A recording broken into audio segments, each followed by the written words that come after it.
Welcome to the Fantasy Footballers Dynasty Podcast with Borg, Betz, and a baller.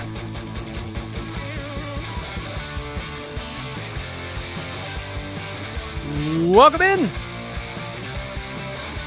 It's Wednesday, March 11th. Fantasy Footballers Dynasty Podcast.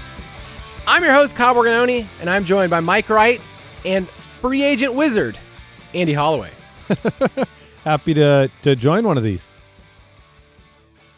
It's good to be here, everyone. Matthew Betz is puking his guts out. He's disturbed. He's down with the sickness. Both ends, probably. Both ends. He knew it was coming. He did. He told us like 5 days ago. He's like, suspiciously. He's like, my kids are sick with this stomach bug. It's probably coming for us. I might not make the show. And what, like 3 a.m. this morning? Yeah, he knew it was coming. He was whining and complaining about it. Which, by the way, do you guys want to give any preemptive, like, hey, I'm going to be sick? That's like I feel like that's the Josh thing. And then you do the research. It is. And then you Josh find out. is looking aghast, by the way. No, Josh has never been sick a day in his life. Yeah, guys. you got to know this. Josh is just also coincidentally, there we go. always show up when a video game is released. That's He the gets timing. sick. Yeah, he's under the weather. He's not sick. Oh. I did realize that we've done one show on the Dynasty Podcast together, the three of us. We've done it before. Okay. And that surprised me a little bit, but well, I had to figure out what the topic was, and it was old people. We talked about old players. So that's the Holloway special. that makes sense for me. I think it was I know how to identify players by age. That's one of my skills. Oh, that one. He's old. Yeah. I think it was when your Dynasty team was holding on for dear life with the old of all the olds, which now, update on Andy's Dynasty life, he does not have them anymore. I don't have anything. I've got nothing. I've got no picks. Somehow, no players. I have picks for next. Yeah, I have 5 picks this year, but they're not in the first round. I think it's 2 or 3 seconds and a couple thirds. I've got almost nothing next year. I stocked up piles and piles of picks for 2028. But man, let me just tell you, if I can give a message to the Dynasty manager out there, abandon all reason and just hold on for dear life. It's way more fun. I hate being this terribly. I do. It's not fun. I'm not good. My team sucks. I have to rebuild. It took 12 years. I wish it took 20. I don't like it. It's not fun. But my team sucks. It is truly all for the best as the champ. Yeah. Being me. Yeah. My team free agency has been pretty kind to my roster. It has gotten better than it was last year.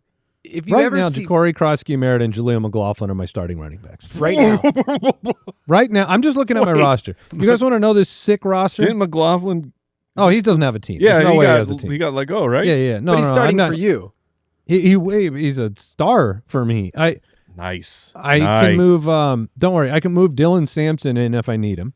You probably will. I've got, Ja'Cory Krosky. I've got apparently, Jacoby Brissett might start this year. Let me put him in my starting quarterback spot. Theo Johnson, did things break good for him on the free agent day? No, not All right, great. let me go ahead and swap him out for Hunter Henry. I'm set now. Good. I'm appalled by my own team. I would also not watch day one of the NFL draft if you have high hopes for Ja'Cory Krosky Merritt. It's a star player. Yeah. I mean, 'Cause dude. What the odds of Jeremiah Love at Washington have gone up. I couldn't have lower expectations for any of my players. I am a waste of space in this league. I've renamed my own team. Mike gets to name it. Yeah. That's the punishment if you finish last place. I've renamed my own team preemptively to Mike's butt. So I don't know what he's going to choose for me, but I just don't feel like I deserve a real name. Me and Beaket are still in the shop. We're working on it. You got some finalists? We do. Okay. We do. It can't make me feel worse about my team, so I can't wait. Somehow Mike's butt preemptive strike is probably going to lessen the blow. Yeah. It It won't be that bad to move off of that. No. On this episode, I will surface Mike's bungus. Oh, okay. Because somehow that sounds worse. It does. Yeah, keep workshopping here. Yeah. On this episode, we are going to break down the free agency fallout from a Dynasty perspective. So on the main show, you guys got to talk through a bunch of names, kind of quick hitting analysis. we're going to try to zoom out here. So maybe for somebody who's a contender like Mike, definitely a contender like Jeremy and I, which we were right there, or maybe somebody like Andy that gets to kind of zoom out by years, decades at a time even. Decades. And kind of I have a 5-year plan. Oh, man. So we'll talk about some of these. I really want to get your perspective on some of these quarterbacks. I know we've talked about Malik Willis a little bit. We probably have a little bit of different perspective, and that's good. I want us to disagree a little bit. We'll talk about Kenneth Walker and how things have gone so well. Oh, man. I'm interested, too. We're going to talk about Bucky Irving in a second because the vibes on Bucky Irving a year ago and then the vibes now are completely different. And do you guys know that I had as many red zone carries inside the 5 as Bucky Irving last year? Yeah. It's bad. It felt like it did feel like a lost season for Bucky. Like entirely. Like it was almost like it was like a race that got started and your shoe keeps coming untied and you never actually start the race. Yeah. It never felt like we got. I think that might be something that talks people into him a little bit, is the idea that we know how good of a player he was, but we didn't get to see much from that offense last year. I don't know. Yeah. It's tough because Bucky beat the trend of all of the day 3 running backs that we said, hey, just don't pay attention to them. We saw a lot of success from those running backs this year, right? Like Scattaboo, we saw Monungai, all these guys, Ja'Cory Krosky-Merritt, and we're like, maybe this is a trend. And now we're looking up and we're like, okay, so they add a running back. Are they going to add another running back to that mix? That's the goal line guy. So it's a kick in the nards for the day 3 running backs. It really is. Yeah. It is pretty interesting to reflect back on that, of the day 3 guys that were safe. We've seen day 3 guys be productive, but the advice on that is almost always, this guy is not safe. Do not overly value what happened with Dameon Pierce, with James Robinson. Like day 3 guys, people come in and they want to upgrade at that position, and it seemed like Scattaboo and Bucky Irving were going to be just fine. But I don't know that the rumors, even though the big guys are gone, like the big free agent names are gone, but there still is the draft. So I think you're still on alert that with the amount of smoke that was coming out of Giants rumor mills of them going after Kenneth Walker and or ETN, all the big names got linked to him, and they're still in the Jeremiah Love zone of the draft. That should he. Are they at 5, Kyle? Do you know off the top of your head? The Giants. I think that's right. I think Yes. the Giants are 5 and Titans are 4. So that'll be a big time watch for people who have the 101 versus people who have scat, that number 4 pick, because Jeremiah Love is fantastic. If he goes to the Titans, I think he will still have a good career, but the Titans I don't think are turning it around in year 1.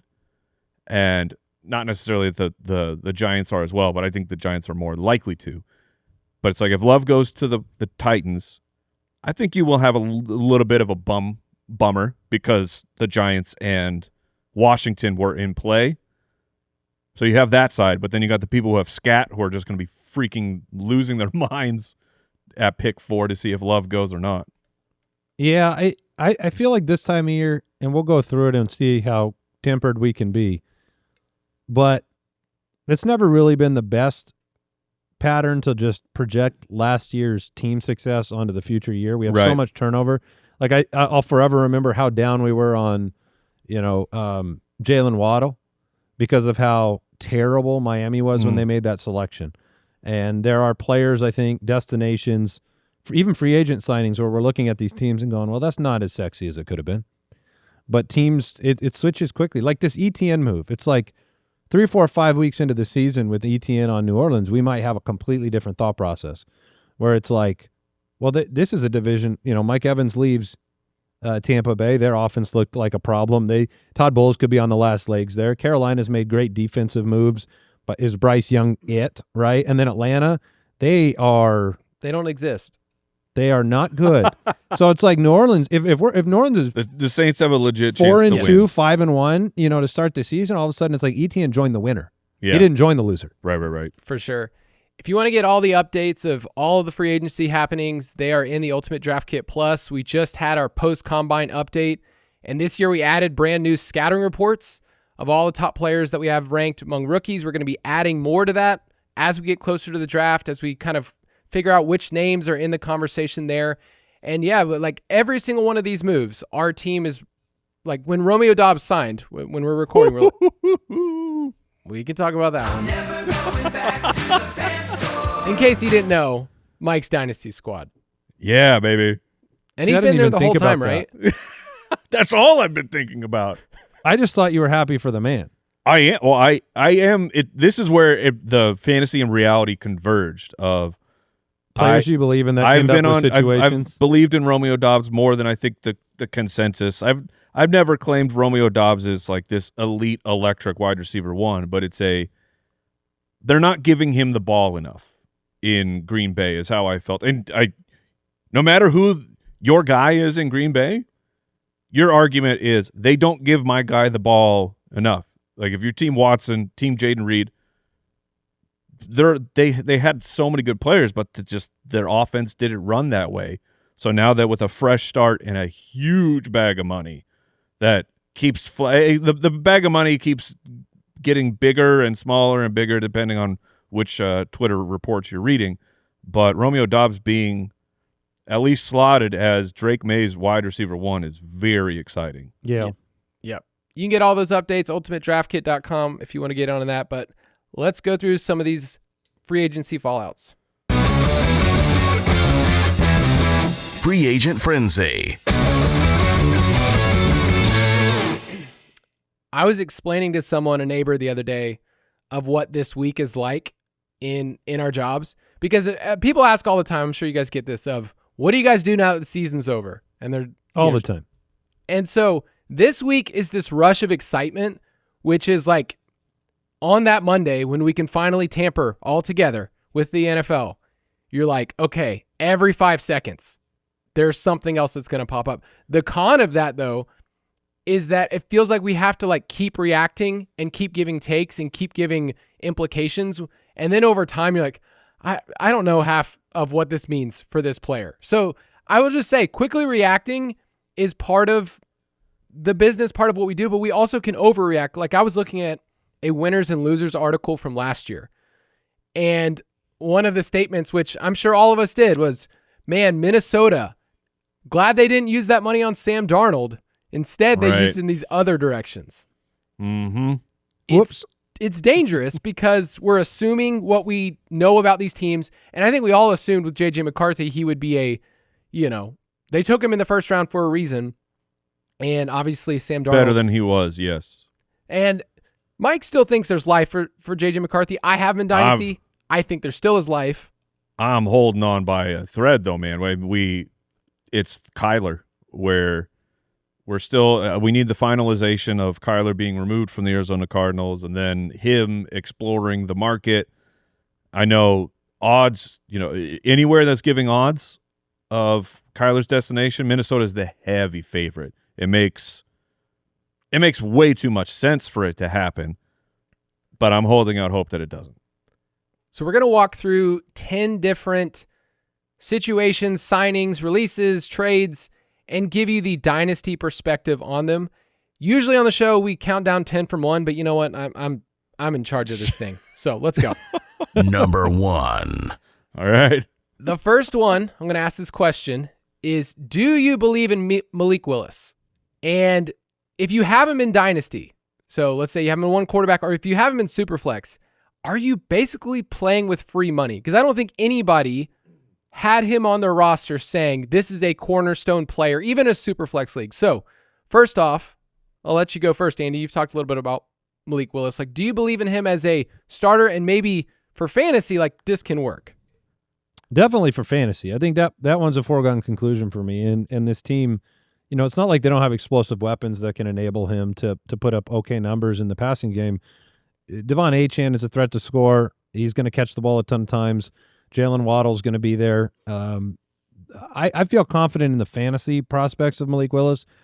The does it work equation of long-term success as their starter, I don't know. I mean, it's tough. It's tough to make that judgment. I loved what he did in limited work in Green Bay, but he had all the perfect structure around him and all the multi-years of practicing with that team, and it's hard to come into a new environment, new head coach, coordinator, and adapt. So I'm very confident that fantasy-wise, you're going to be very happy with him. And like you said, in Superflex, if you got him on the roster, you're going to be starting him. It's free cheese. Yeah, it's awesome. But, Miami's not my number one scenario situation. In that division, it's going to be tough. So jury's out on how many years you get that free money.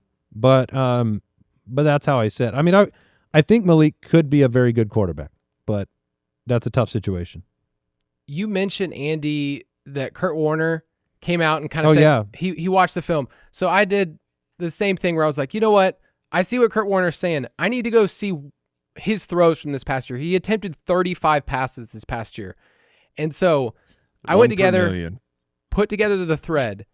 And all I said, I posted online, all it said is, here were the 35 pass attempts. And the amount of reactions from people saying, you're judging him? Yes. Literally the tweet was, here's the film.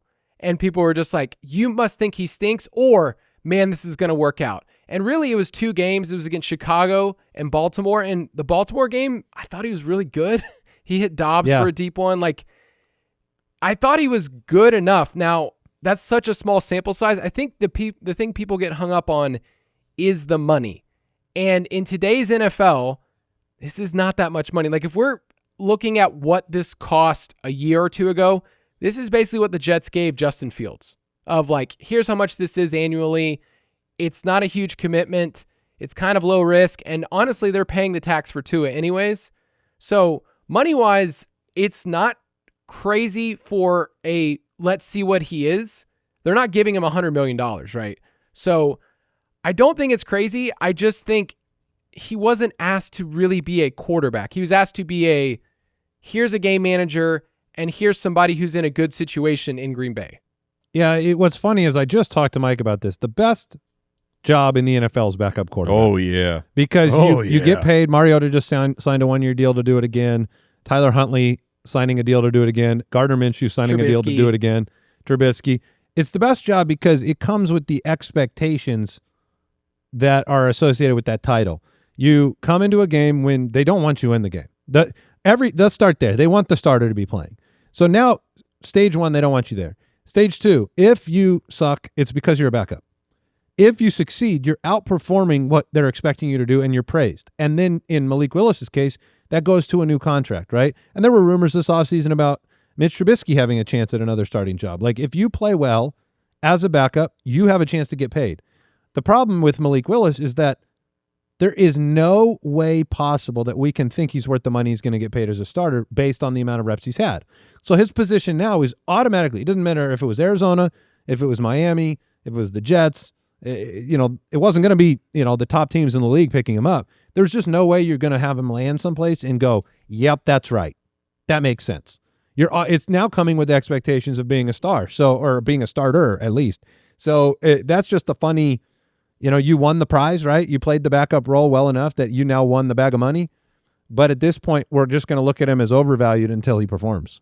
Yeah, and we're not in the locker rooms. We're not part of the team. So it's very easy for me and all of us to say, like, do what the Arizona Cardinals are doing this year. I mean, they went and signed Gardner Minshew. That was like the big signing. And it was what in the world? It was, the 10 minutes or so between the signing and then some news coming out was this makes absolutely no sense, because we're starting from the place of you're trying to win. But then they come out and they say, no, Jacoby Brissett's going to be our starter. Gardner will be the backup. And you go, oh, you're trying to lose. Like, you're not really trying to win. We'll frame it that way. And that it sucks that it's the true path forward.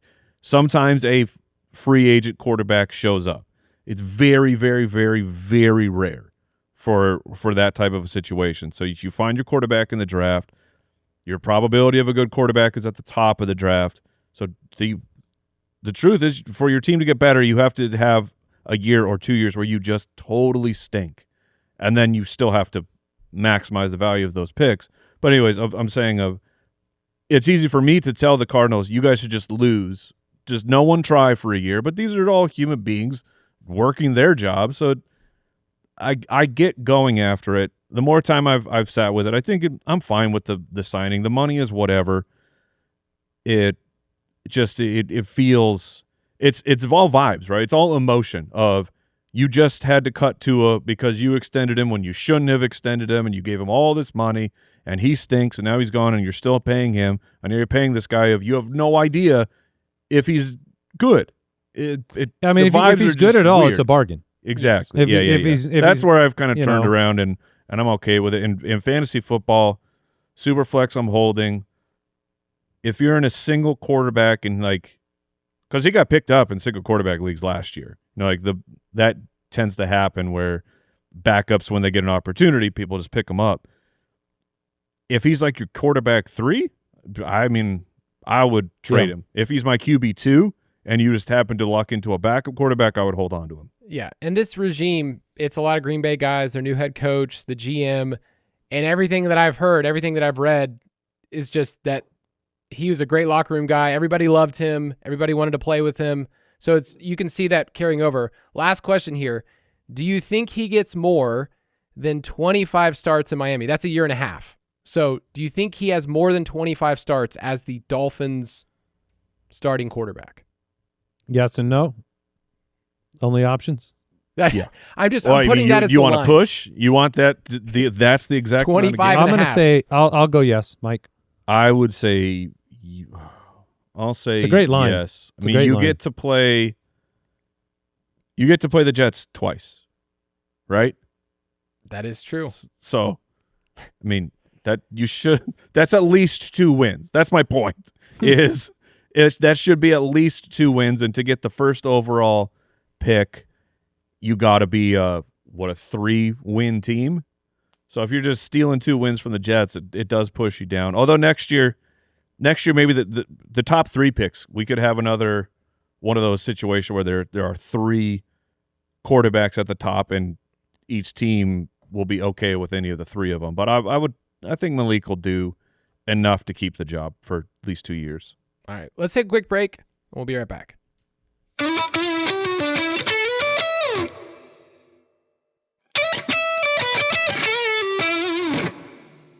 Number 2.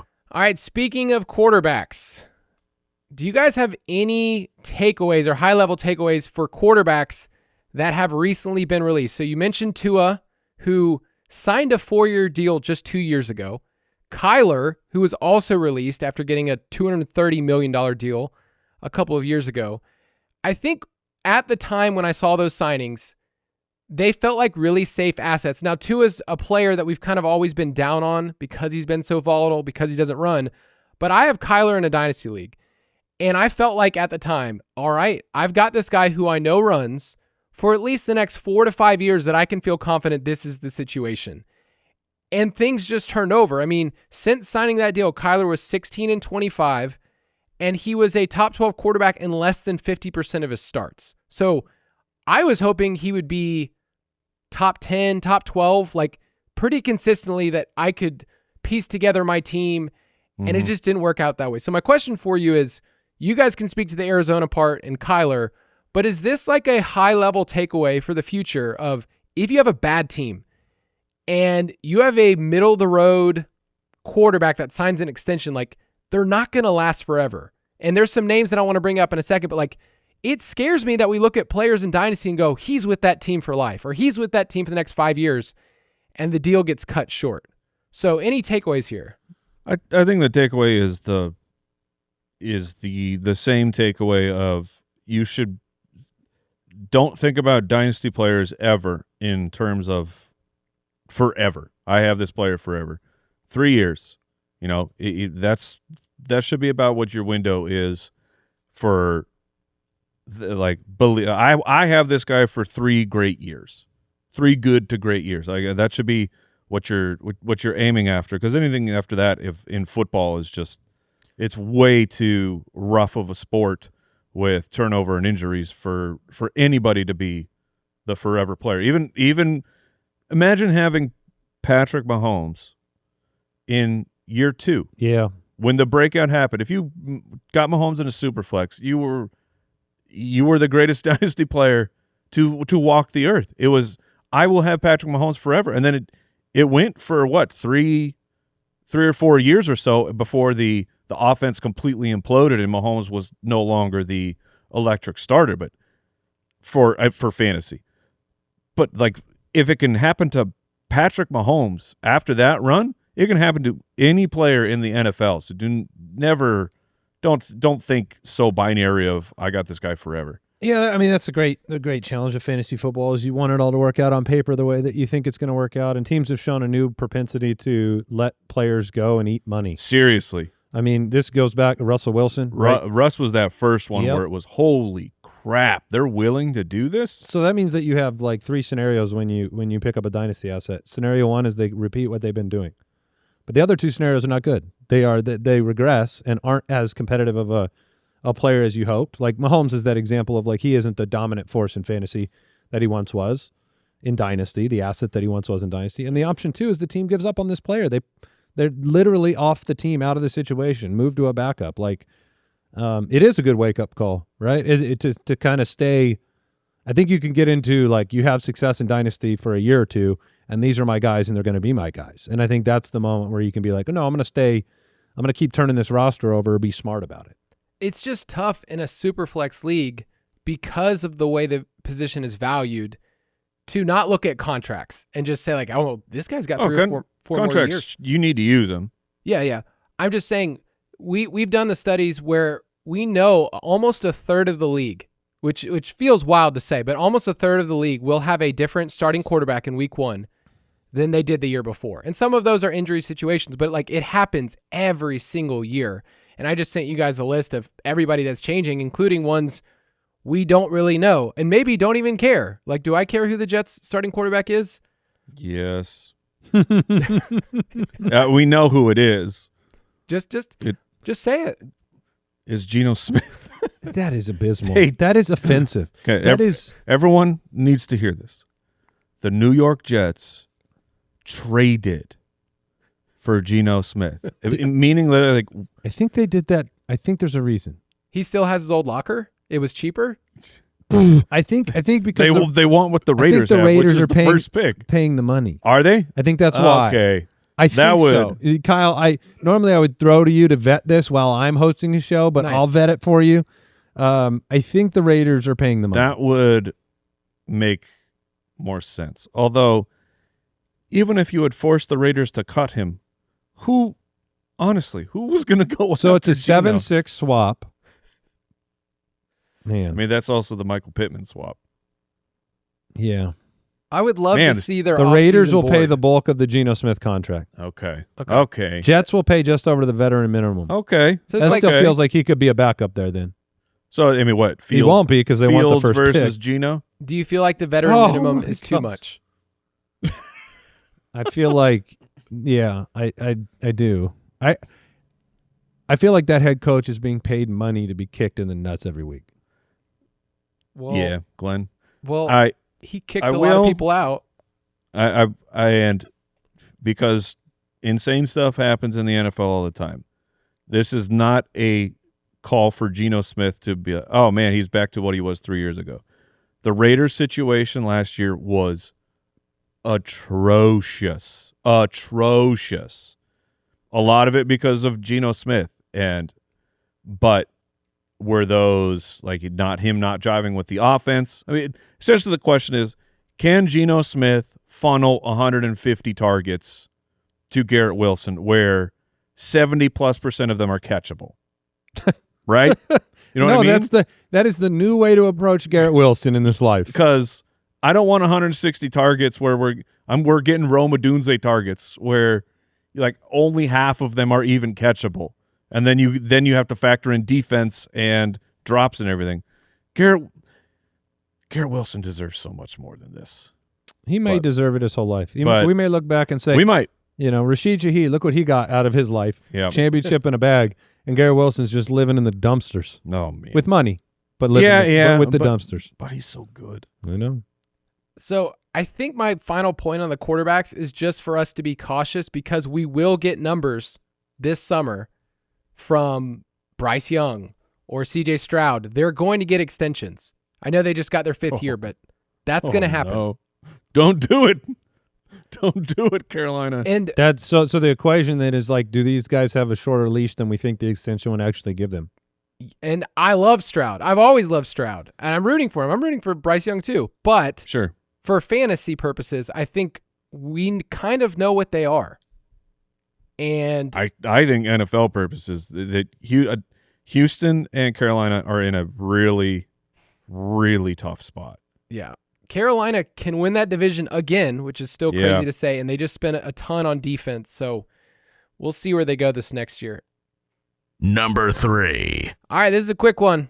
It's about Kenneth Walker. Yes. In Dynasty, where would you rank him? And I know you guys are adjusting some of your ranks. With some Let me pull it up. I haven't pulled up. It is difficult. Of not overreacting and putting him too high up. But let me make it hard from the beginning. Christian McCaffrey or Kenneth Walker? Walker. Okay. Just based off of age. Breece Hall? I have Walker above him. It's like Judkins? Bijan. He doesn't want these questions. Well, because I want to start at the top. Go ahead. Bijan and Jahmyr Gibbs. And I swear I'm really not trying to be hot takey or anything, but it's like Bijan, Gibbs, for sure. I've got a couple Walker. other for sures. And Love. I would put Love eventually. Okay, there. well, what if Jeremiah Love goes to the Titans? I'd put still Love put him there. Okay. Devon Achane belongs ahead of him. I do have Achane above him right now, but it's like that could go south. So you'd have Travion below him? I do have Travion below Kenneth Walker. Do you have Judkins below him? I do. Bucky Irving? Bucky's below him. James Cook, though. James Cook is one spot ahead of Kenneth Walker Hampton. for me right now. I think the interesting ones will be Hampton, Genty, and maybe Jonathan Taylor. Hampton is very difficult because we talk about a lost year. Is Hampton good? I think the answers to that are still what was your player scouting of the college player? I'm actually a little bit. My college scouting was great, but I'm actually afraid. Because I actually am afraid. I thought you were going to say you're offended because I think he's good. Oh, I do think he's good, but I don't. I can think he's good and also believe that he hasn't proven what he needs to prove to be a workhorse yet, to be the dude yet. I think he might be able to do that if they give him the opportunity. But let me paint. You just talked about short leashes on these quarterbacks. Let me paint a different scenario. Amari Hampton comes out in camp and he's the dude. Everyone knows he's the dude. And then a week before the season starts, he pulls his hamstring, and then he misses like 2 or 3 weeks. And so Kamani Vidal and free agent or draft asset X comes into the game, and they get going. There's a world where like Hampton's just never the full takeover dude. I know it in the back of my mind, and I love Hampton, but it's frightening to me. And I don't want to be afraid, but I watched Ibuka go from superstar to nothing really quickly. And so like right now I have Cook, Taylor, Genty. They're all still above Walker for me, but I think that is a real a spot in the draft when you're valuing rookie running backs where it can just the tides could go either way. That's why I started with Bijan and Jahmyr for sure. Everyone else by the end of next year might be like, oh, Walker, running back 3. I'm not going to get there. Not going to get to 3. What's interesting about the Chiefs is I feel like whenever they've massively failed, which has only been a couple of times, like in that Super Bowl against Tom Brady, it was like, we need to fix this offensive line. Next offseason, this is what they do. This past year, the running game was so bad, and we've talked about the different metrics. They were like, who's the best at forcing missed tackles? Who's the best at getting long runs? And then the thing with Walker is now you're going to get red zone carries that we didn't get, and Kansas City threw the ball the second highest rate on early downs. So you're getting these targets that are super valuable. You're getting red zone stuff. I think I feel better. I feel better in redraft than I do in Dynasty to put him that high. I think he's probably more like in the 8-ish, 9 range for me. Yeah, he is at 8 for me right now. Okay. But he's at 8 for me as well, with questions around Judkins and Irving and even Travion. Yeah. But that's the great age equation, right? Like, how much time do you really think a player has? CMC, I guess, gets knocked down with the age, but do you get one more year out of CMC or 2? Because that would change. If you just told me it was 1 or 2, tell me now. I'll tell you if I win a championship next year. Yeah. If I do, that means we got one more from McCaffrey. All right. Number 4. What happened to Bucky Irving? Because I'm still trying to figure out what he is, because rookie year he was RB15, and down the stretch he was basically an RB1. Last year in 10 games he was the RB33, but all of the efficiency numbers just died. 3.4 yards per carry. The explosive stuff was gone. It was that bad? 3.4, and then they didn't give him really any looks. It was like Sean Tucker was their like red zone hammer.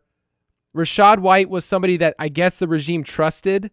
And then Bucky was kind of like the between the 20s guy. Like, it was a weird role if we're really talking about for fantasy. And now we add in Kenneth Gainwell, who we know obviously is a really good pass catcher. So what is Bucky? Is he somewhere in between the rookie year and this past year? That's kind of like what feels like logical, but I still don't know what he is long term. I think we are in a very dangerous area for Bucky to have the floor completely drop out. Of Kenneth Gainwell's a better pass catcher than Bucky Irving. As of the time of this recording, we haven't heard on Sean Tucker, but the latest rumor I read was because they didn't tender him, but they still want him back. They didn't give him the tender because they thought that would be too much money. That doesn't mean the team isn't interested to bring him back. And if he comes back and the Bucky no carries inside the 5 go away, but Bucky Irvin's archetype, if he is between the 20s and he's not catching passes and he's not getting touchdowns, is going to be it will vanish rapidly. Let me come at it from the other side. Sure. Which is that Bucky Irving dealt with injuries and bonus issues during the year. Sure. During the first 4 games of the year, we saw 80 catches as the pace for Bucky Irving. So he did show that. Like, my lack of fear around Bucky is my confidence that the coaching staff thinks he's the dude. So that's where my confidence comes in. And I think you bring in Kenneth Gainwell, and if Tucker isn't back, goal line should be Bucky. Yeah.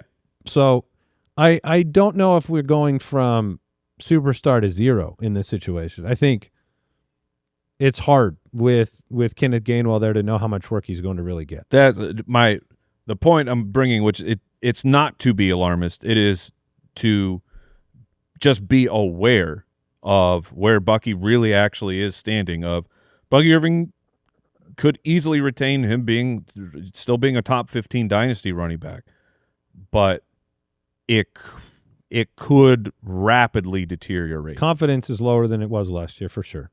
I feel like I wouldn't be panicking to trade him away. No, I'm not doing that because of the value. If he retains his value, it's way too high to be selling short right now. Correct. Yeah, it's a tough situation for a running back that you're like, man, is this like a top 5 to 7 guy for the next 3 to 4 years? And he gets in this next stratosphere, he gets in a second contract, and then we got punched in the mouth. I think it's a player that we all love watching play, and then this past year has just kind of stopped. So I would just say it feels more like a hold right now. You don't really have to make a knee-jerk reaction just because they signed Gainwell to this deal, but I don't know. Could they bring in if somebody offered you Breece Hall for Bucky Irving, are you taking that deal in a dynasty? I would take Breece Hall. I would take Breece Hall. Okay. That was not the answer last year. That's true. For sure. Yeah. This could be a spot they bring in like Brian Robinson or just some big back like that. Sure. Yeah, that'd be a problem. He's a free agent, so. Yep. Number 5. Any other free agent running back signings that you feel like, man, this has shifted the landscape the most? And I was really looking at the running back market and how it times up with the NFL draft. So a couple years ago, it was Saquon, Jacobs, and Henry that got all those big deals. Right. And that was the draft class of like Jonathan Brooks, Benson. That was weaker. You kind of see the same thing this year where it's like Love and we're not really sure what else. But we had 3 running backs take home over 13 or more on average, and that's the salary cap. But that's more than what Barkley got, which is wild to think about that these guys got more money than Barkley. This cap is out of control. It feels so weird to be able to say that, but any other fallouts from Tyler Allgeier signing with your Cardinals, J.K. Dobbins with the Broncos, and Rico with the Steelers? Any of those interest you? I mean, the Allgeier feels like the closing the casket on Trey Benson. Feels like it. Because the fact that Connor was retained when for a brief moment in time when it was just Connor, 30-year-old coming off of injury, like, okay, Trey Benson's still not in the worst situation. There is a path where he surpasses Connor. I don't think there's a path for Benson to surpass Connor and Tyler Allgeier. So that hope and optimism is really shot in the foot. Yeah, I think that the other one, the Rico one, it's still hard for me to even think about players in Pittsburgh and not immediately throw, the filter of Mike Tomlin onto it. And I have to reset my brain to be like, there is a different plan of action. Everything we've done in projecting from the beginning of the show has been Mike Tomlin as the filter of what they do in that backfield. So, you don't have the history of Jaylen Warren with Mike McCarthy. You have this regime going out and getting Rico Dowdle. I think what it really does right now is put both of those backfields into places where I feel like it's an ambiguous draft selection and redraft with real downside and real upside for both players in both backfields. How healthy is James Conner? How involved did they plan on Rico Dowdle to be? How healthy will Jaylen Warren stay? Another injury for Jaylen Warren, and the plan is completely turned on its head. So there have been a handful of these situations where it's like, I mean, even right now, I think Alvin Kamara is going to leave. I don't know. And if Alvin Kamara stays around, what a mess. What a mess, because that's just a tough situation to figure out who's going to be in there on what downs. And then the Broncos one, I think it matters. The writing on the wall, at least over the offseason, the vibes have been negative on R.J. Harvey of when he got his true opportunity. It was not nearly what you had hoped it was. He was scoring a bunch of touchdowns, so coming through for fantasy in that perspective, but just didn't look like he was ready to be the dude. And then you give J.K. Dobbins, it's only $8 guaranteed, but it's a deal worth up to $20 million. So this was I think that's a clear signal that it is definitely not going to be R.J. Harvey as the primary guy. And I think that they slot right back into what they were doing last year of Harvey's more of a gadgety type of a guy, a change of pace, and J.K. Dobbins is going to be the runner. Harvey. Gulp. Yeah. Harvey is like a weird disconnect of, wait a second, this player got second-round draft capital. Yeah. He catches passes. Patented. I'm supposed to like this player, and yet there was pushback. It's called Clyde Edwards-Helaire. Yep. It is. Probably it's the same should have thing. been drafted in the second round, but because he was in the first, Jonathan Taylor would be on my team. He would forever be that way. The thing I'm about supposed to like this guy is a good phrase. Harvey, I'm supposed to like him. Harvey, I feel like I put this in there. I feel like the time to sell him was like last week or the week before. Yeah, he's been chilling in our trade away targets for Dynasty, and I mean, I think I'm still there, but the value you won't get as a higher return if you trade him now. So you might just want to hold on. All right, let's take a quick break, and we'll get to a few more.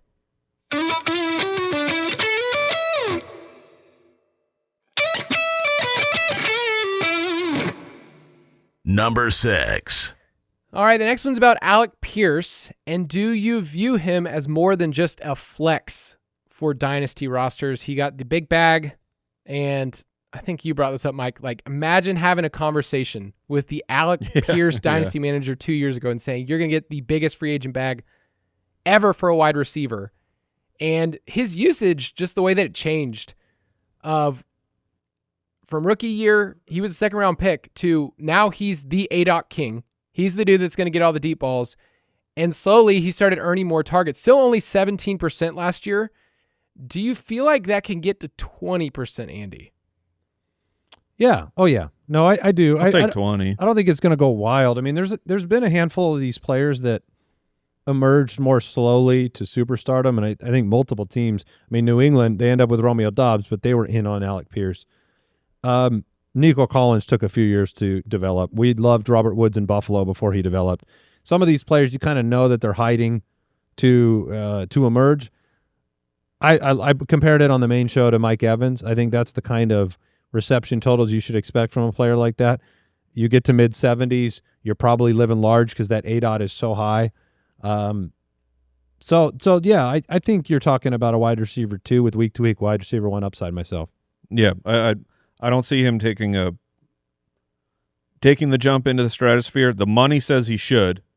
The money says that they better figure out a way to get him more than 18% of the targets.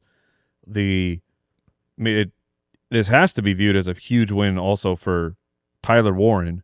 You no longer have Michael Pittman taking those middle of the field, the targets away, and I would think that they'll be split between Downs and Warren, but I give the edge to Tyler Warren. So that is a fallout piece. So a reminder, everyone, there's always, it's not just the guys we're talking about. Always be like, oh yeah, Michael Pittman is gone, or I feel like that was a really a really representative endorsement of Pierce too. It was like, yes, the future is Alec Pierce, the past was Michael Pittman. And nice. And some of them are really obvious, in your brain, your fantasy brain goes right to it of ETN leaving, you're like, oh man, Tootin? That's a massive upgrade for him. But just saying, make sure you're thinking about things, not just the names that are in front of your faces, but they have left a situation. And what is that situation now? Our situation is lightning strikes in the office. Yeah, we do have some funky the lights are flashing going over here. Yeah, just turn them off. This is how I have a seizure from all the way here in Atlanta, from the lights flashing. Yeah, we need one of those epilepsy warnings. Yeah, your seizure will be your free agents that Atlanta's adding. Yeah, you're fine leaving. Whoa, dude, don't hate. Dodson, we've got Dodson here. I did want to give this thought about Alec Pierce because I think he timed up the market, which he can't really control all of that, but no, he ended up just right really place, benefiting. Right time. Yeah, timing it, and then also what he does best. The NFL hasn't been doing very well recently. The 20-plus yard touchdowns, right?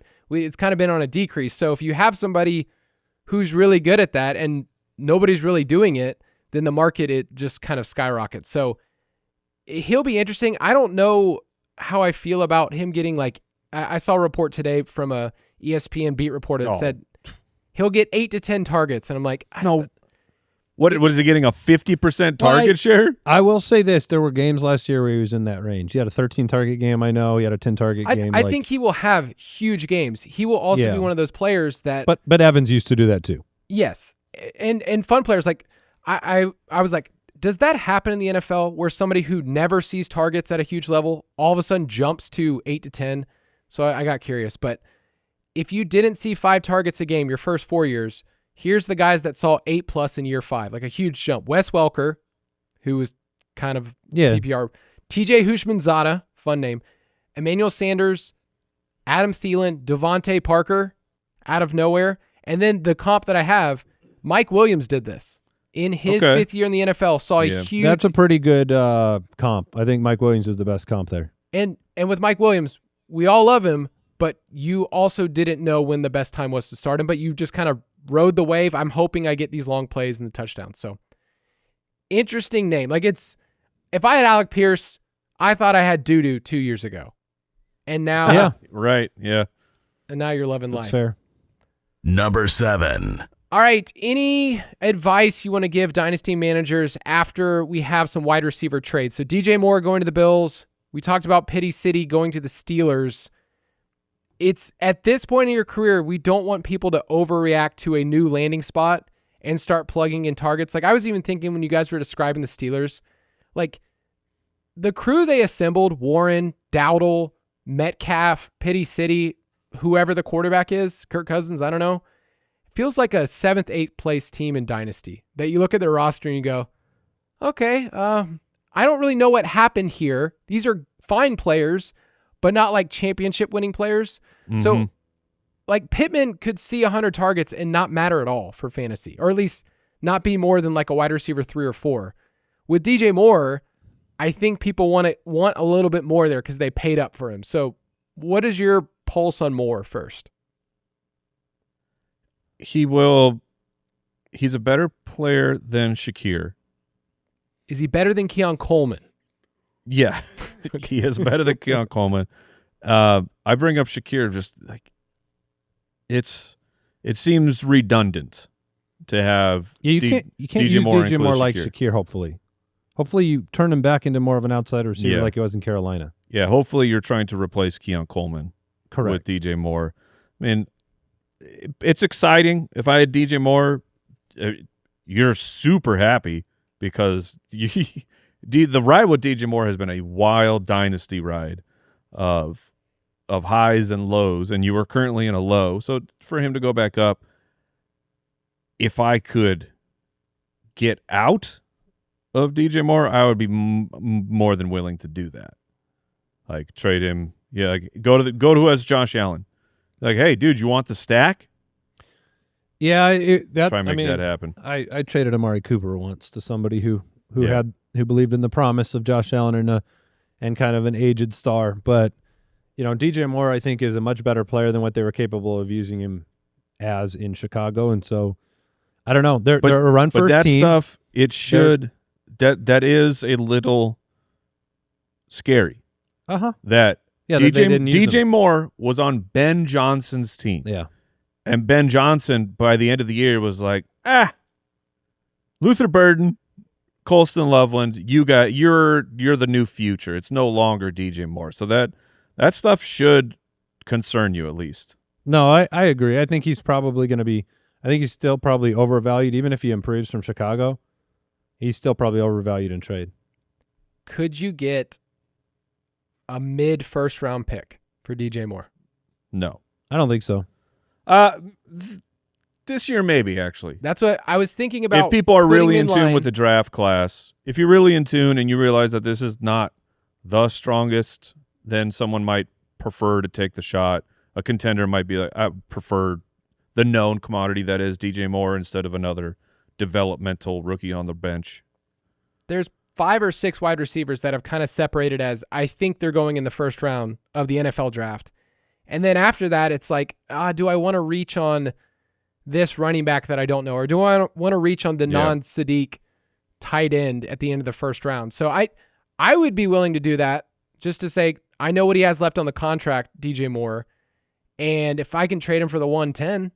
Yeah, they did guarantee more money for him. So he will be a bill, or theoretically will be a bill for at least 2 years. Okay. Number 8. All right. My question is this the last ride for Mike Evans? Because the deal was reported as 3 years, 42, and then you peel back the curtain, it's 1 year, $16 million guaranteed. Yeah. And I brought these up just for fun, but like all the receivers that we thought of as like, you are the greatest of all time for your team. There's a point when they change teams that it just guts you as a fan. And then in fantasy, you go, Julio Jones was never the same. Even thinking back now, like he was a Titan or, he was a Buck, he was an Eagle, painful. I mean, so with Evans, do we think there's one more year? And then beyond that, I'm not treating him in Dynasty as anything more than that because we have played that game for a while with him. I don't know if you have 1 year. I mean, I think there's a chance it just doesn't go well. The injury, I mean, that's the part of the Julio Jones story too, is like his body was breaking down in terms of the demand to be an NFL superstar. And, man, he went to a team that wasn't great. A lot of these vets that change teams and then they disappear. They go to a bad team. So I think there is at least hope. Will he catch more than 60 passes? More than 60? I don't know. But what I do know is Brock Purdy has a career over 4 years.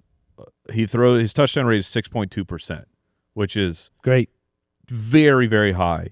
And Mike Evans' specialty is catching touchdowns. So, and then you're going to be how long without George Kittle? So I 60 catches. I don't know, but you might have a 60 catch, 10 touchdown season. Yeah. Which then that's not. I mean, you're not plugging. He's not your wide receiver too, and you're thrilled about it. But if he's in your flex, that's some good nitro. Where I'm more beyond 1 year though. Yeah, I'm more optimistic about Mike Evans for this year in terms of the scenario of the aged veteran changing teams where I normally would be. I mean, they don't have an X wide receiver, so it makes sense when you think about what Pearsall is, and then the rest of the depth chart is DeMarcus Robinson. I mean, it's pretty barren, right? With Juwan Jennings. Yeah, they're going to have to fill it in with a bunch of jobbers. Jobbers? Fair. Yeah, it's a wrestling term. Tell me more. Extras? When you go, you're paid to lose, basically. Okay. I have never heard that word before. All right, 2 more. Number 9. All right, Isaiah Likely signed with the Giants. Should Isaiah Likely truthers, which in Dynasty, those are the main people that have been loving Isaiah Likely. Should they be happy about this? Of course they should be happy. But how Yeah, happy? I mean, it's a commitment. It's a big commitment. So much happier than the forever promise, never delivered Baltimore situation with Andrews. How happy? Top 12 happy. Which we've established might not mean anything? No, it might not. It may not. Theo's a good player. It is a problem. He might be right back in a situation where he's now the 1A to the 1B. And there's an alpha wide receiver there. We hope. Healthy, and my team hopes is healthy and back. But, I mean, you have all the Wandale targets are gone. If I had Likely, I'm pretty thrilled about this situation. Going to an up-and-coming quarterback. I mean, it's what you can hope for. We're still waiting. If you're going to break out, this is your situation to break out. We're still waiting on the guaranteed money. Like, they haven't put that out there yet. But based on annual average salary, he has the 6th highest salary among all tight ends. Which feels expensive, but this is today's NFL. Yeah, he feels like he's just going to be their big slot wide receiver because he's not really a tight end. And that's kind of what you were hoping for in Baltimore is like, Mark Andrews, can you move aside so Isaiah Likely can be the main guy? And he never really got to do that. I think people preferred him to stay in Baltimore if Andrews would have been gone, but then he signed the extension. So, I don't know. It feels like a player that, like, the value is always going to be higher than his actual performance on the field. Yeah, could be. Okay. All right. But, it could have been done. Like, Likely's career for fantasy football, it could have been over. So, I'll take some hope. Number 10. All right, I'm just going to give this final one because I wanted to dig deep and find just one under-the-radar signing that I haven't seen anybody really talk about very much, and they don't really affect fantasy. You will never start fullback Reggie Gilliam or tight end Charlie Kolar, but both of these teams, Gilliam just signed with the Pats and Kolar just signed with the Chargers. These are 2 teams that want to run the ball, and they're kind of signaling it as teams that they're trying to help out their offensive line. We know the Chargers was decimated this past year. The Patriots also have added a couple of pieces too. And I just think about these players for the Patriots running game and also with Hampton, because I really like this is part of why I was like, man, I like Hampton, and I think he's set up, and the team set up, just they were all injured or dead this past year is what it felt like. Right. So I wanted to bring these up because Gilliam was the best fullback in football in terms of run blocking. And whenever he was on the field, the Bills ran the ball 78% of plays. That was the highest of any player. So you're going to see him in Patriots games and be like, why is there another running back on the field sometimes? And it's going to be a fullback. And it might be frustrating sometimes for Ramondre and Travion because I don't think they're both going to be on the field, but I think it's going to be good for the team. I love a good fullback, man. It's like Ravens, superstar fullback, great running game. I know you have Henry and stuff, but it all goes together. San Francisco, Juice, great fullback. Oh, please tell me, Kyle, you can remember the Baltimore fullback from way back in the day? Bernard Pierce? No. He Ovi Maguli? No. This might have been out in front of Ray Rice. I'm going to try to figure it out. All but right. You guys keep talking. But so I love it, man. I love.